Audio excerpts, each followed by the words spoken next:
আজকের পছন্দের গল্প রক্তপাঞ্জা। রচনা হেমেন্দ্র কুমার রায়। অদ্ভুত একটা ফোন পেলেন ইন্সপেক্টর সুন্দরবাবু। ভোরে ঘুম থেকে উঠে সবে প্রাতরাশ শেষ করেছেন, এমন সময় টেলিফোন বেজে উঠল ঝনঝন শব্দে। হ্যালো, কে? আমি লালবাজার থেকে কথা বলছি, deputy commissioner, DD north section. ও স্যার, আপনি? হঠাৎ এত ভোরে? কি আবার হলো? বাগবাজার মল্লিক স্ট্রিটের 13 নম্বর বাড়িতে নাকি এক ভদ্রলোককে ছোড়া মেরে খুন করা হয়েছে, আর বিষয়টি তদন্তভার আমরা দিতে চাই আপনার উপর। আশা করি কৃতকার্য হবেন এক্ষেত্রে। Wish you good luck. Sundarbabu হেসে ফেললেন, বললেন, ধন্যবাদ স্যার। তাড়াতাড়ি পোশাক পরে তিনি যখন তদন্তে বেরিয়ে গেলেন তখন 8:30। পরদিন বেলা 9টা। বিখ্যাত ডিটেকটিভ জয়ন্ত তার প্রাত্যহিক খবরের কাগজ পড়া শেষ করে মুখ তুলল। একটু আগে চা এবং খাবার খেয়ে শরীরটাও বেশ একটু চাঙ্গা। এখন হাতে কোনো কাজ নেই, চুপচাপ বসে থাকতে তার কোনোদিনই ভালো লাগে না। ঘরে সশব্দে প্রবেশ করলেন ইন্সপেক্টর সুন্দরবাবু।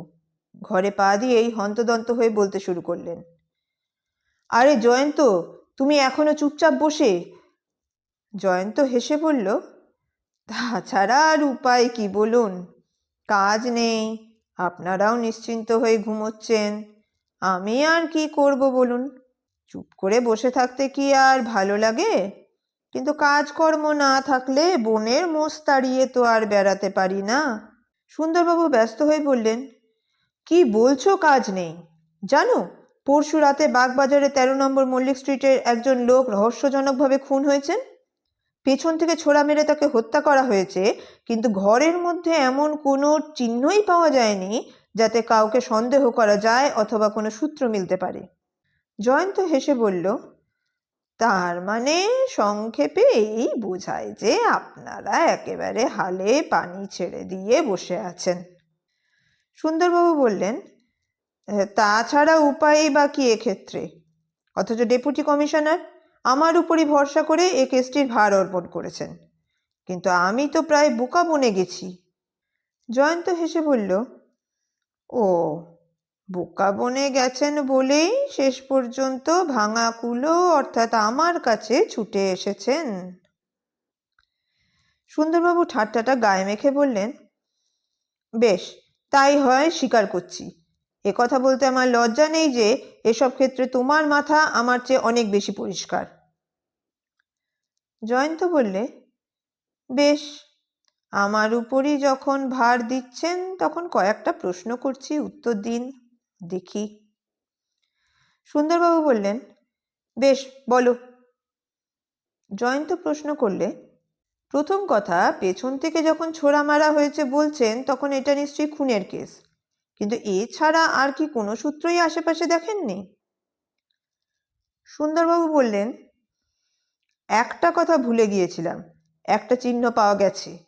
সেটা আর কিছুই নয়, দালানের গায়ে একটা রক্তাক্ত পাঞ্জার ছাপ। পুরনো পাপীদের হাতের যে ছাপ লালবাজারে আছে তার সাথে মিলিয়ে দেখা গেছে যে এ কোনো পুরনো পাপীই নয়, এটাই এই খুনির প্রথম খুন, এবং দালানের গায়ে ছাপের চিহ্ন দিয়েই সে তার বিজয় বার্তা ঘোষণা করে গেছে। জয়ন্ত একটু চিন্তা করে বললে, আমার মনে হয় কেউ হয়তো লোকটির উপরে পুরনো কোনো প্রতিহিংসা পোষণ করত, তাই এভাবে হত্যা করে দালানের গায়ে রক্তাক্ত হাতের ছাপ রেখে সে যে সেটাই চরিতার্থ করলো তা প্রমাণ করতে চায়। তারপর একটু থেমে বলল, কোন হাতের ছাপ পেয়েছেন দালানের গায়ে? সুন্দরবাবু বললেন, বাঁ হাতের। জয়ন্ত প্রশ্ন করল, আচ্ছা, পিছন থেকে ছোড়া মারা হয়েছে কোন দিকে? নিহত লোকটির পিঠের বাঁ পাশে না ডান পাশে? সুন্দরবাবু একটু চিন্তা করে বললেন, ছোড়া মারা হয়েছে লোকটির বাঁ পাঁজরে। জয়ন্ত বলল, লোকটি বাঁ হাতের সাহায্যেই ছোড়া মেরেছে দেখছি, সুতরাং বোঝা যাচ্ছে খুনি বাঁ হাত ব্যবহার করে বেশি, অর্থাৎ খুনি লেফট হ্যান্ডেড। তারপর একটু থেমে প্রশ্ন করল, আচ্ছা, ছোড়ার আঘাত ছাড়া আর কোনো আঘাত দেখতে পেয়েছেন কি? সুন্দরবাবু বললেন, না, একটি ছোড়ার আঘাতেই মৃত্যু হয়েছে। জয়ন্ত প্রশ্ন করল, আচ্ছা, নিহত লোকটির শরীর কি বেশ হৃষ্টপুষ্ট? সুন্দরবাবু বললেন, হ্যাঁ, নিহত লোকটির দেহে যে যথেষ্ট শক্তি ছিল তা তাকে দেখলেই বুঝতে পারা যায়। জয়ন্ত বললে, বেশ, তাহলে এটা স্পষ্ট বোঝা যাচ্ছে যে এমন একজন শক্তিশালী লোককে যে একটি মাত্র ছোড়ার আঘাতেই খুন করতে পারে তার নিজের দেহেও শক্তি কম নেই। অর্থাৎ সংক্ষেপে খুনি যথেষ্ট শক্তিশালী। কি বলেন? সুন্দরবাবু বললেন, হ্যাঁ, তা বটে। জয়ন্ত প্রশ্ন করল, আচ্ছা, মেঝে থেকে রক্তমাখা হাতের ছাপ কতটা উপরে তা বলতে পারেন? সুন্দরবাবু বললেন, না, তা মেপে দেখিনি তো, কিন্তু ছাপের উচ্চতার কি প্রয়োজন? জয়ন্ত বলল, দেখুন, কোনো লোক খুন করে ছাপ মেরে যখন পলায়ন করে তখন ঠিক হাতের সামনেই তাড়াতাড়ি ছাপ মারে। ইচ্ছে করে অনেক উঁচুতে কিংবা অনেক নিচুতে মারবার মতো অবকাশ তার থাকে না। সুন্দরবাবু বললেন, হ্যাঁ, তা বটে। জয়ন্ত বলল, তার থেকে অনুমান করা যায় খুনির দেহের দৈর্ঘ্য। অবশ্য পাঞ্জার ছাপটা কয় ইঞ্চি লম্বা তাও জানা প্রয়োজন। সুন্দরবাবু বললেন, আচ্ছা, ফোনে তোমায় আমি জানাবো। সেদিন সন্ধ্যার কিছু আগে জয়ন্ত সুন্দরবাবুর কাছ থেকে ফোনে জানতে পারল যে মেঝে থেকে 6 ফিট কয়েক ইঞ্চি ওপরে খুনির হাতের ছাপ পাওয়া গেছে এবং ছাপটির দৈর্ঘ্য প্রায় 8 ইঞ্চি। জয়ন্ত হাসতে হাসতে আপন মনেই বিড়বিড় করে বলল, দেখছি খুনির দৈর্ঘ্য প্রায় 6 ফুটের কাছাকাছি হবে। আপন মনেই সে গভীর চিন্তার মাঝে তলিয়ে যায়। 3 দিন পর খুব ভোরে জয়ন্তর ঘুম ভাঙল দরজায় কড়া নাড়ার শব্দে। তাড়াতাড়ি ধর্মর করে উঠে গিয়ে সে দরজা খুলে দিল। দেখা গেল ইন্সপেক্টর সুন্দরবাবুকে। আশ্চর্য হয়ে সে প্রশ্ন করল, এত ভোরে যে আপনার আগমন সুন্দরবাবু? রাতে ভালো ঘুম হয়নি বলে মনে হচ্ছে। সুন্দরবাবু দীর্ঘশ্বাস ফেলে বলল, আর বলো কেন ভায়া, এক মুহূর্তও কি আর শান্তিতে থাকবার জো আছে? কাল বরানগরে আলামবাজারের কাছে আর একজন লোককে ছোড়া মেরে খুন করা হয়েছে এবং এক্ষেত্রেও দালানের গায়ে হাতের ছাপ পাওয়া গেছে, রক্তমাখা হাতের ছাপ। জয়ন্ত প্রশ্ন করল, এবারে মেঝে থেকে কত ফুট ওপরে ছাপ পেয়েছেন এবং ছাপটি কত ইঞ্চি লম্বা? সুন্দরবাবু বিজ্ঞের ভঙ্গিতে মাথা নেড়ে বলল, সেই জন্যেই তো আমি এসেছি ভায়া, এবারে সমস্ত মাপ জোপ করে তৈরি হয়েই এসেছি। এবারেও ঠিক বাঁ হাতে ছোড়া মেরে খুন এবং এবারেও মেঝে থেকে প্রায় 6 ফিট ওপরে 8 ইঞ্চি লম্বা অবিকল পূর্বের মতো হাতের ছাপ। তাই তো ভায়া, তোমায় আমার এত সুনজরে পড়ে গেছে। এখন উপায় একটা করো দেখি। জয়ন্ত হেসে বলল, না, আর চুপ করে বসে থাকলে আরও 2-1 জনের উপরে লোকটি প্রতিহিংসা নিতে পারে। সুতরাং কালই সন্ধ্যায় আমি খুনিকে গ্রেপ্তার করব সুন্দরবাবু, কিন্তু আপনার সাহায্যের যে আমার একান্ত প্রয়োজন। সুন্দরবাবু বললেন, কি সাহায্য? জয়ন্ত বলল, আচ্ছা, নিহত প্রথম ও দ্বিতীয় ব্যক্তির মধ্যে কোনো আত্মীয়তা কিংবা অন্য কোনো সম্পর্ক ছিল কি? সুন্দরবাবু বললেন, মোটেই নয়। বিষয় সম্পত্তির লোভে যে খুনি এ কাজ করেনি তা নিশ্চিত, কারণ দুজনের মধ্যে কোনো সম্পর্ক ছিল না। সুতরাং দুজনেরই হত্যা করবে এমন আত্মীয় আসবে কোথা থেকে? তাছাড়া ওরা দুজনেই যদিও নেহাত গরিব নন, তবুও এমন প্রচুর অর্থ ওদের ছিল না যার জন্য কোনো আত্মীয়ের এত বড় লোভ হতে পারে। জয়ন্ত বলল, বেশ, প্রথম ব্যক্তির কোনো নিকট আত্মীয় আছেন কি? সুন্দরবাবু বললেন, হ্যাঁ, তার ভাইপো মণিবাবু আছেন।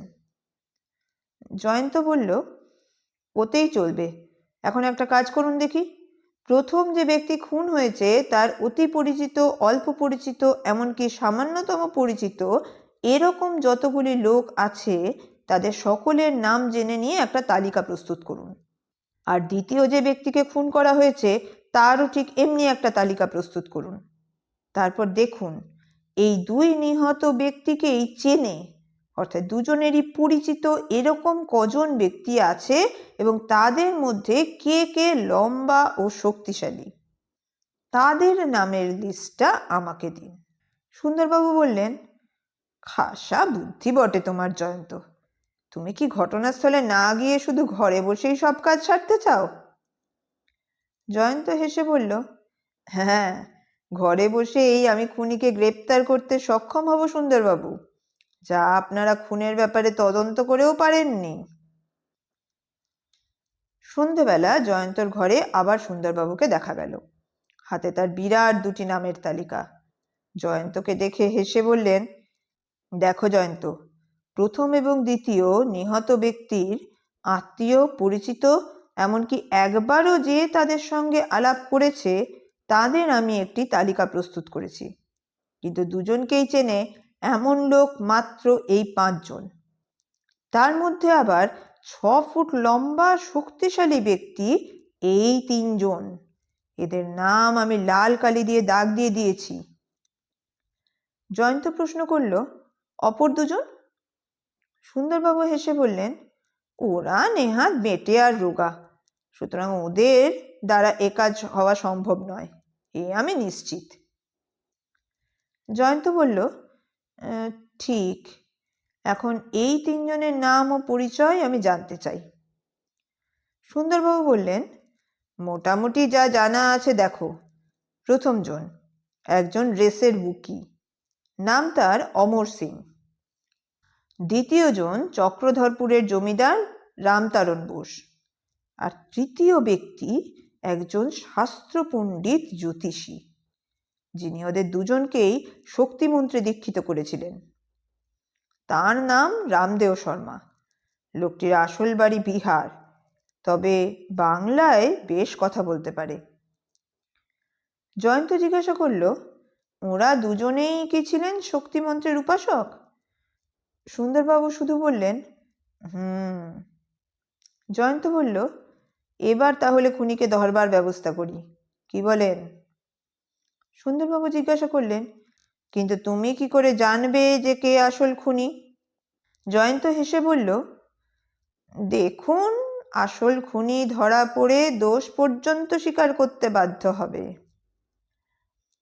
জয়ন্তের বাড়িতে বসেছে একটা চায়ের বৈঠক। উপস্থিত আছেন জয়ন্ত, মানিক, সুন্দরবাবু, 2 জন ছদ্মবেশী পুলিশ ইন্সপেক্টর এবং আরও 3 জন, অমর সিং, চক্রধরপুর জমিদার রামতারণ বোস এবং জ্যোতিষী রামদেও শর্মা। চায়ের বৈঠকে সাধারণ নানা আলোচনা চলছিল। হঠাৎ সুন্দরবাবু বলে উঠলেন, অমরবাবু, জয়ন্তবাবু পাশের ঘরে আপনার সাথে কয়েকটা কথা বলতে চান, আপনার অসুবিধা হবে না তো? অমরবাবু হেসে বললেন, না না, অসুবিধে আর কি। জয়ন্ত অমরবাবুর সাথে পাশের আধো অন্ধকার ঘরটিতে প্রবেশ করল। অমরবাবু ঘরের মধ্যে পা দিয়েই চমকে উঠলেন। আধো অন্ধকার ঘরের এক কোণে ঠিক যেন নিহত ব্যক্তি 2 জন দাঁড়িয়ে আছে, বাঁ পাজরে ছোড়া বেঁধানো, রক্তে দেহ ভেসে যাচ্ছে, মুখে আতঙ্কের চিহ্ন। জয়ন্তের দিকে চেয়ে অমরবাবু প্রশ্ন করলেন, এটা কি জয়ন্তবাবু? জয়ন্ত হেসে বলল, ও কিছু না, শুধু আমার একটা খেয়াল মাত্র। তার মানে? মানে মনে করছি এবার থেকে নিহত ব্যক্তিদের একটা করে মোমের পুতুল তৈরি করে আমার এই ঘরটায় সাজাবো একে একে। অমরবাবু হেসে বললেন, আচ্ছা, অদ্ভুত খেয়াল তো মশাই আপনার। জয়ন্ত হেসে বলল, হ্যাঁ, ডিটেকটিভদের মাঝে মাঝে এরকম অদ্ভুত খেয়াল হয়ে থাকে বটে, তবে এরও নিশ্চয়ই কোনো অর্থ আছে। 2-1টা কথাবার্তার পর জয়ন্ত তাকে বিদায় দিয়ে ডেকে পাঠালে জ্যোতিষী রামদেও শর্মাকে। রামদেও নিশ্চিন্ত মনে ঘরে প্রবেশ করছিল।